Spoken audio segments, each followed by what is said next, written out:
Welcome to NFL World, where NFL starts and ends. I'm your host, Jacob. And welcome to Deep Dive, where every week we go into a division and we just look at it. Let's see what happened. The good, the bad, the downright ugly, as we like to call it. Today we talk with the AFC South, which things in the AFC South are remarkably strange. And it will continue to get more weird, for lack of a better term. It's just on and on. There's something that let's first start with the Texans, who won this division.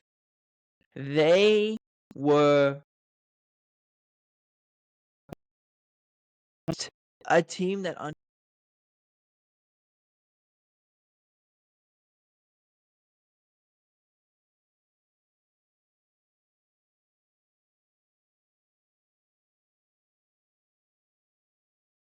all right, we're back. The Texans were at best a team that underperformed. In every sense of the word. Hang on. I have strange things happening.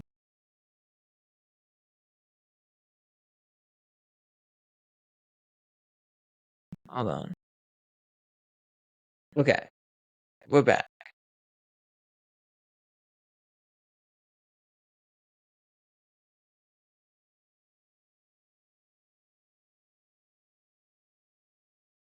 We're back. Okay. We have this is the only way to do this. The Texans, like we said, underperformed immensely. They were not good.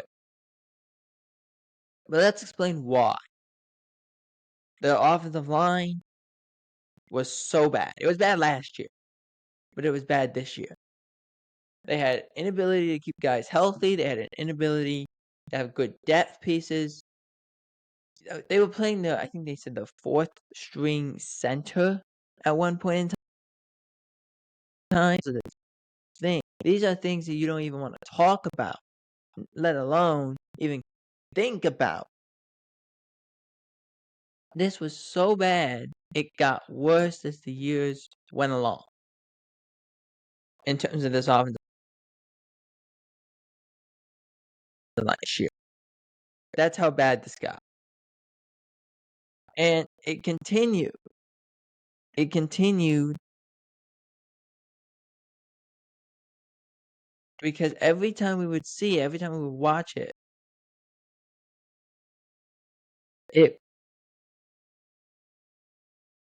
the group perpetually would get worse. They were playing their, like I said, their four-string center, their right tackle was their right guard. It was all over the place. To the point that they ended up firing at the end of the year their offensive line coach. That's how bad it got. That's not the exact thing that happened that made this offense go awry. As this offense, let me move this back a little bit. As this offense moved more in the wrong direction, as CJ Stroud was not producing the same way, they had to blame somebody, and they blamed Bobby Slowick, who's the offensive coordinator at that time. But it really wasn't Slowick necessarily. They had players that got hurt. They had Joe Mixon missed a couple games. Stephon Diggs tears his ACL. He's done for the year. Tank Dell basically breaks every bone in his leg. He's out for the rest of the year and probably the year after. Nico Collins has a hamstring in the beginning of the year. There was just a lot going on in a very short period of time.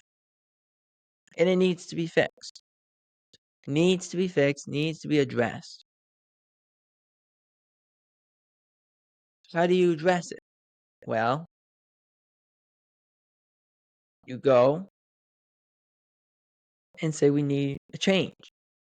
Bobby Slowick, you're out, bringing in a new guy, and hopefully that fixes the deal. But that's just the offensive side. Defensively, the defensive line was great. Daniil Hunter, Will Anderson Jr., it's a great defensive line. They're not a turnover machine. and they struggled to get off the field against good opponents. We saw it in the wild card game. But prior to that, they had played some good games. But I couldn't believe this team won their division. They won their division because they're the only team in the AFC South that got to 10 wins. It was like week 15, 16 before they got there. They just were awful. They were not a good team. They've shown that. And that's always going to be the issue. Can this team ever get better? Or are they just going to wallow around in the mediocre era? And when they got, excuse me, when they get to the playoffs, was there some fancy refereeing? Absolutely. Absolutely. But it still happened. They couldn't get off the field. CJ Stroud looked a mess for the second time he played these guys. He looked worse. Dalton Schultz were the only two catching passes. These are things that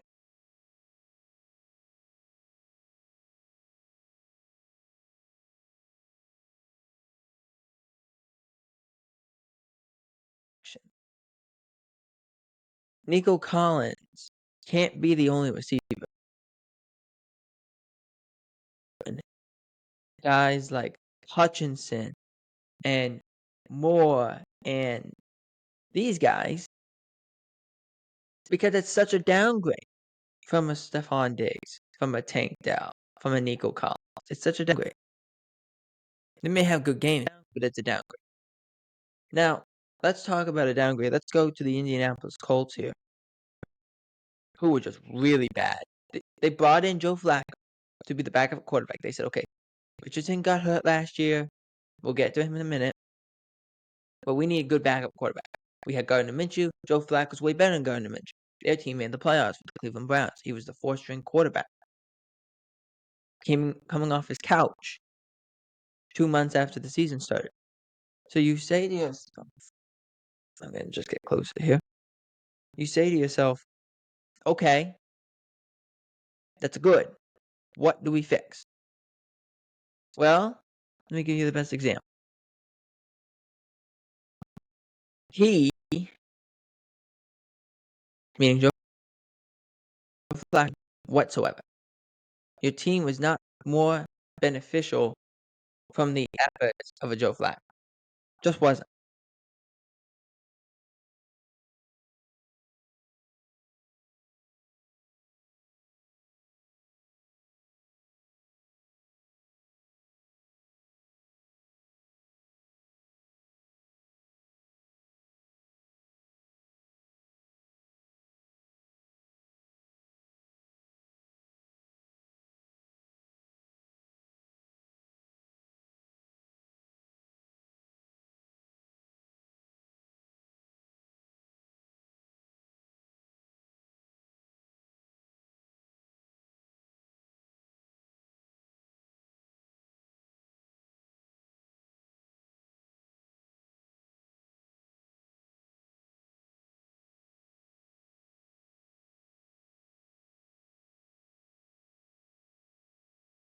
All right, we're back. Welcome to NFL World, where NFL starts and ends. I'm your host, Jacob. And deep dive where this, which the AFC South is interesting, I guess is the best term I can use. And it will continue to be more and more interesting and more weird as we go along. Let's start with, they definitely didn't live up to expectation. No one's denying that. They didn't live up to expectation whatsoever. They were awful. They never were good. They never tried to be good. But they won the division anyway. They won enough games. They ended up winning. I think they had 10 wins by week 15 to at least okay, well, hovering around there. But they were not a good team. Offensive line for the second consecutive year was bad. They had like injuries, playing their fourth center, doing this, doing that, and various other things going on that offensive line. They ended up line coach at the end of the season. Bobby Slowick, who's the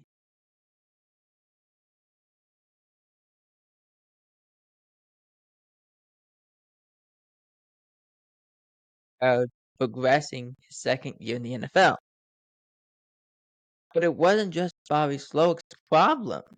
I mean, think of it. The receivers they had. After guys went down, Nico Collins had a hamstring injury, missed a couple games. Stephon Diggs tore his ACL, missed the rest of the year. Tank Dell blew up his leg basically, and was out for that year, remainder of the year, and maybe even into the next year. He might not play at all. Joe Mixon got a little banged. There was a lot of injuries, and yet people are saying it's Bobby Slowick's fault. The offensive team is not very good, I will admit that, but it's not just Bobby Slowick. That's not an easy way to say that. So, you said offensive line, running back got injured, wide receivers got banged up. They relied on only in the Chiefs game, both Chiefs games, they had to rely on Dalton Schultz and Nico Collins. They were obviously forcing the ball to Nico Collins in any and every situation. But on defense, the defensive line was they were pretty good in the cornerback room. They had some injuries there, but it was okay. Just it didn't melt together properly, and you just saw a really bad team that didn't live up to expectation. To the point, like I said, downgrades for CJ Stroud and the Texans weren't as good.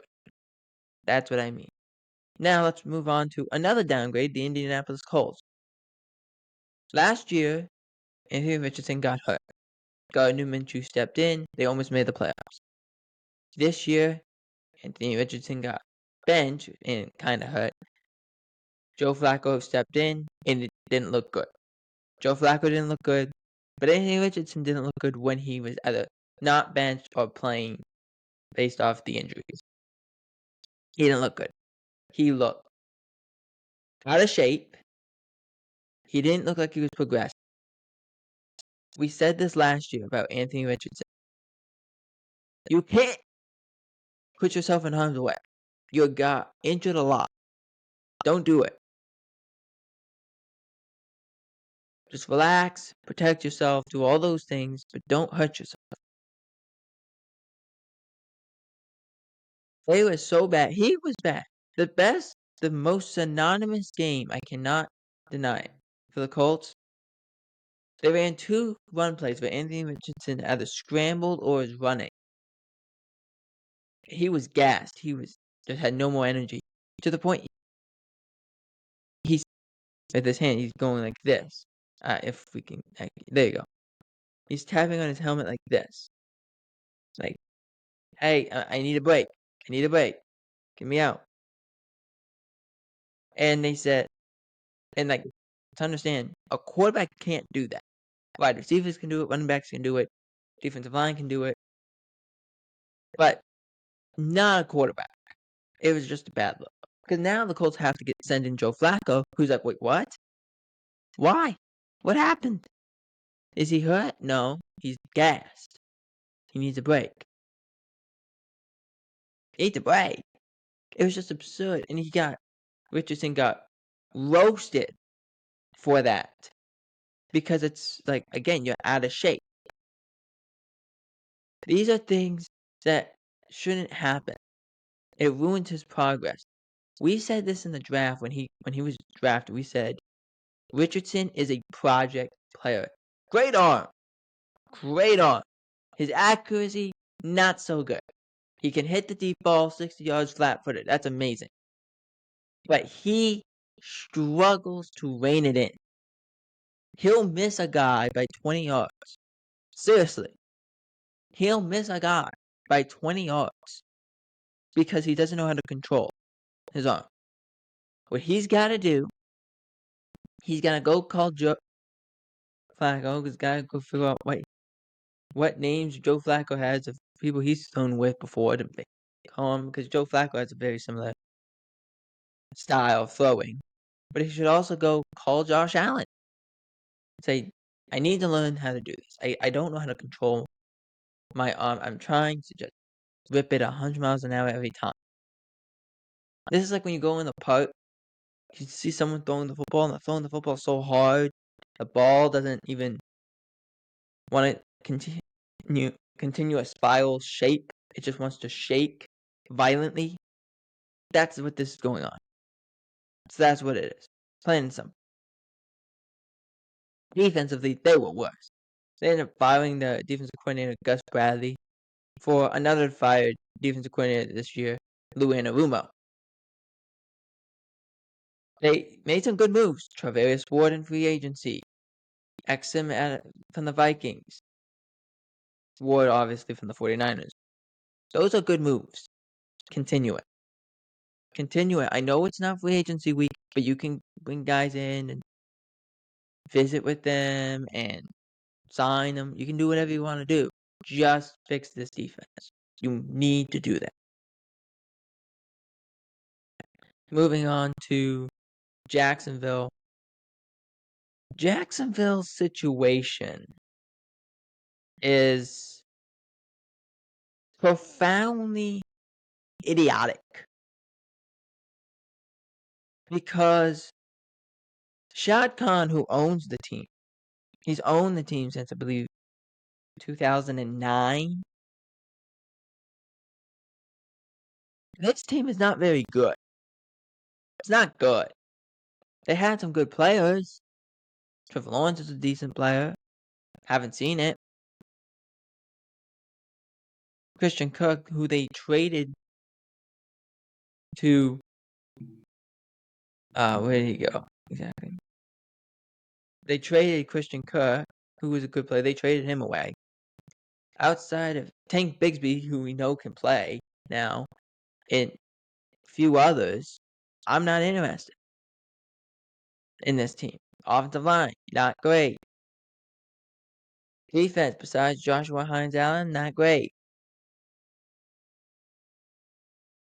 Trevor Lawrence got hurt, so the backup quarterback had to play a lot. Mac Jones played a lot and was not good. This is not a good team. They need a whole new direction. It was the reason they fired Doug Peterson, who wouldn't change his ways after the Philadelphia bottomed out in 2020. They wouldn't change the ways completely. They just wouldn't do it. And that's what I'm talking about here. They wouldn't do it. The frustrating part of this. People are aware. They're aware. They were not prepared for that. But Doug Peterson had to go. It's plain and simple. And the best way I can explain to you of how gone he was Fox NFL Sunday does a thing at the end of the year where they say coaches who are staying or are likely to stay, coaches who are on the fence, coaches who are gone. And Doug Peterson was in the gone category. He wasn't gone yet, but he was gone. Meaning he was just there to finish the season and out the door I go. Don't let the door hit you on the way out, kind of thing. But make sure we have a chance to go and win this game. And that's what happened. That's how they played. Jacksonville needed a new coach. The problem was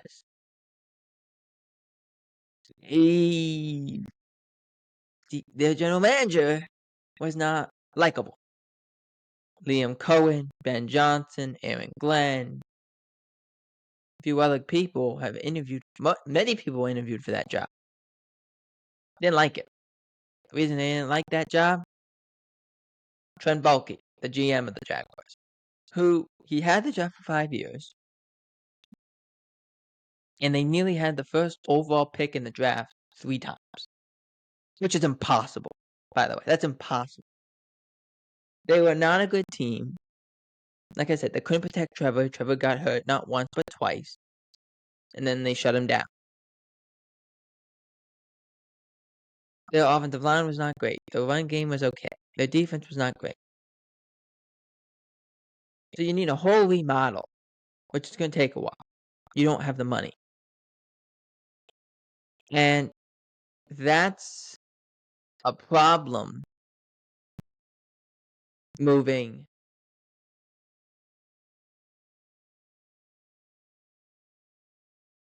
that's a problem. And as we're back finally, the video cut out. That's a problem. So they did a Zoom interview or a Zoom meeting with press. Shad Khan in his office, Trent Baalke in his office, and Trent Baalke sitting there very trying to stay stoic as possible. And they answer a question of if a head coach comes up and says, "We need to get rid of Trent Baalke," will you do that? And Shad Khan answers that question like, "If they bring good information, I'll get rid of Trent." Trent's sitting right there, by the way, and then on the Zoom call, and he's having to stay stoic. It was awkward. It was weird. It was just strange all around. Trent Baalke is sitting there and doing this. I don't know how to explain it. A couple days later, I get a notification from Schefter. Trent Baalke's gone. He gets fired. And then immediately, Liam Cohen, who took an interview, his first interview with Trent Baalke, and is saying, "Nah, I'm going to become the highest paid offensive coordinator in NFL history," said, "No, wait, I want to get a second interview." Takes the second interview, gets the job. Takes the job. Before a general manager was hired. Trent Baalke was what slowed everything down. No one wanted to work with Trent Baalke. This guy was an awful GM in San Francisco, was an awful GM in Jacksonville. Didn't deserve the job. We said it here countless occasions. I don't know what Trent Baalke had on Shad Khan and the Khan family. But whatever he had must have been extremely juicy that he kept his job for 5 straight years. Now that he's fired, that's a different can of worms. But either way, it had to be said. Now let's jump to the Titans, who were the worst team. I have to admit, they hold the number 1 overall pick right now. They were awful. They were really bad. They are not a good team. Quarterback, they have problems. Offensive line, they have problems. The offense was not great. Defensively, they actually did a pretty good job, and then they faced Detroit and then fell apart completely. But they did a pretty good job. They were pretty good defensively. They kept that unit pretty much together. But offensively, even with Calvin Ridley, Tyler Boyd, it didn't work. It just didn't work. Tony Pollard was the best thing they had. The offensive line was not that great. So you ask yourself, how, when the Titans saw the end of the season, I think they were just happy that the season ended. They didn't want to play anymore. And Bill Callahan, whose son was the head coach, came over because he's like, "I'm going to be the offensive coordinator. My son will be the head coach. This will be awesome." And Brian doesn't get any credit here either. They were not good. They were not good.